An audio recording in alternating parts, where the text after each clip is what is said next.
Russian fighter jet collided Tuesday with that large U.S. surveillance drone over the Black Sea. Now, the U.S. and Russian officials have provided, as we mentioned, conflicting accounts of exactly how this played out, with each blaming the other for that collision. To discuss this further, I do want to bring in Dr. Matthew Schmidt with the University of New Haven. He is an associate professor in the National Security Department and a former professor of strategic planning at the Command and General Staff College for the U.S. Army. A big resume there. Thank you so much for taking the time to join us. My pleasure. So first off, can you discuss the significance of something like this happening? Because this is obviously something that so many people are talking about.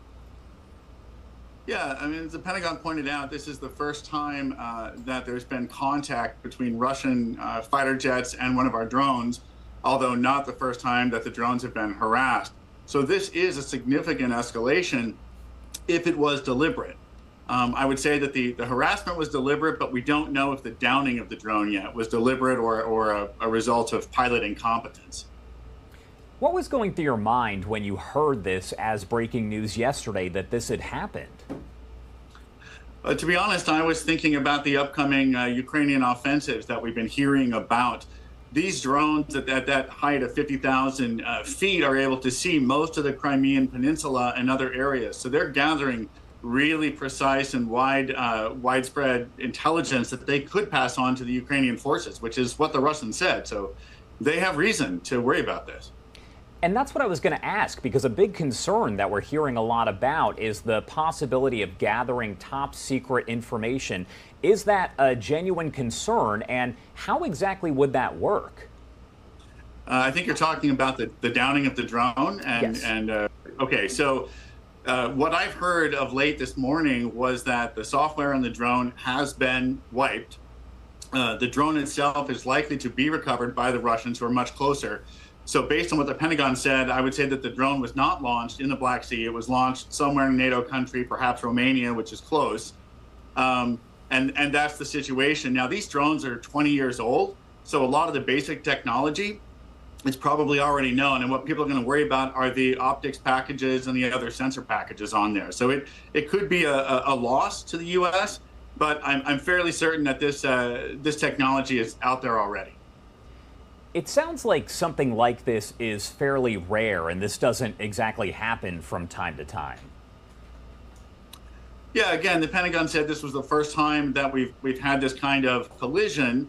And so I think we're likely to see an escalation at this point. One of the things that the Pentagon can do is put armed escorts up with these drones, which acts as a sort of deterrent against Russian pilots coming up, because it's one thing to mess around with an unmanned aircraft. It's another thing to have American pilots right next to it. So we did hear from the Department of Defense just yesterday, and they did mention that they might release that surveillance video from the drone that shows exactly how it played out. In your opinion, should they release it, and will they actually release it? When they release that video, which I think they will, it's going to be highly embarrassing to the Russians, at least to the Russian government, to say, look, our story is verified, and your story is not. The Russians are telling a story right now that the drone itself took a sharp turn and then crashed into the sea as a result of that turn. And the video would show something quite different. But this video isn't going to have any kind of strategic impact on the war. The Russian public's not going to see it. But it is a kind of slap in the face at the Russian ambassador who was called in yesterday.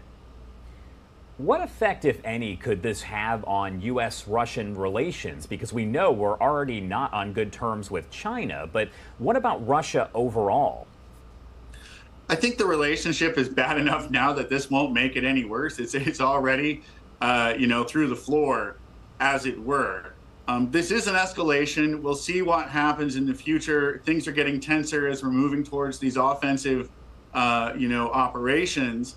And we'll just have to wait and see. I think you're going to see more of this kind of probing by the Russians, not just in the Black Sea. I think you should look for incidents in the Baltic Sea and around the Baltics. And you were actually in Ukraine, I believe, mid-February through earlier this month. Is that correct? Yeah, I was there for the anniversary of this invasion of the war.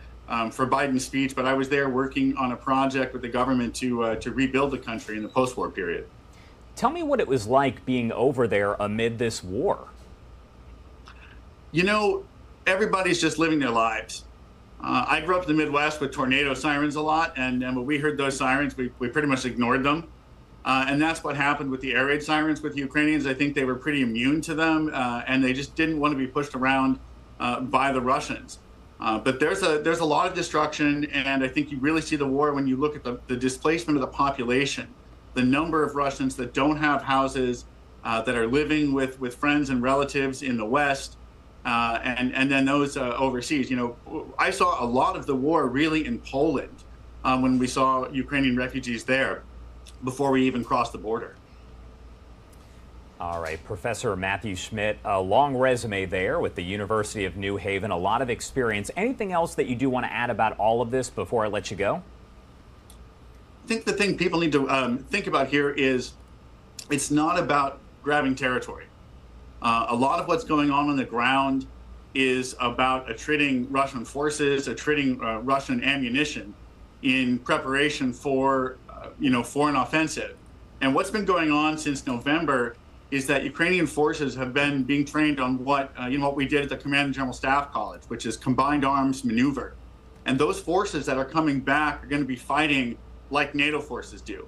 And if that training is really taken, you're going to see a very different battlefield than you've seen so far in the war. So far, you've seen sort of two Soviet-style armies, less so on the Ukrainian side, but still Soviet, slugging away at each other. And if the Ukrainians take on to this training, you're going to see a Western-style sort of fast break maneuver kind of offense out there, and the Russians are going to have a hard time with it. All right. Thank you again for taking the time to talk to us. A lot of great insight there. We do appreciate it. My pleasure. Take care.